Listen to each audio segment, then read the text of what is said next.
র্যাবে চাকরি করার কারণে বিভিন্ন কর্মকর্তারা যারা গুম বা খুনের আদেশ পালন করেননি তাদেরকে বিভিন্নভাবে নিগৃহীত করা হয়েছে, পদচ্যুত করা হয়েছে।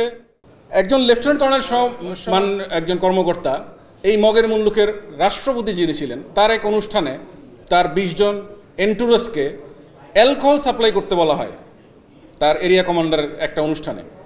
তিনি করতে রাজি হননি। 15 দিন পরে তাকে বরখাস্ত করা হয়, তাকে বাধ্যতামূলক অবসর দেওয়া হয়। আরেকজন কর্মকর্তা একটা সামরিক অনুষ্ঠানে প্রথম বাংলাদেশ আমার শেষ বাংলাদেশ গানটা বাজিয়েছিলেন, মেসাকার করে ফেলেছেন।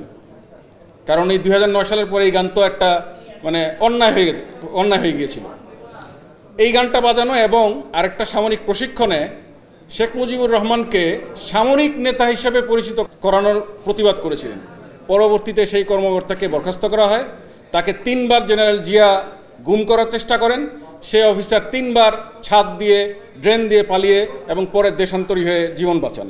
র্যাবে চাকরি করার কারণে বিভিন্ন কর্মকর্তারা যারা গুম বা খুনের আদেশ পালন করেননি, জেনারেল জিয়া, রিয়ার এডমিরাল সোহাইল এবং গং, তাদেরকে বিভিন্নভাবে নিগৃহীত করা হয়েছে, পদচ্যুত করা হয়েছে, চাকরি থেকে বের করে দেওয়া হয়েছে এবং বিভিন্ন সামাজিকভাবে তাদেরকে হেয় করা হয়েছে।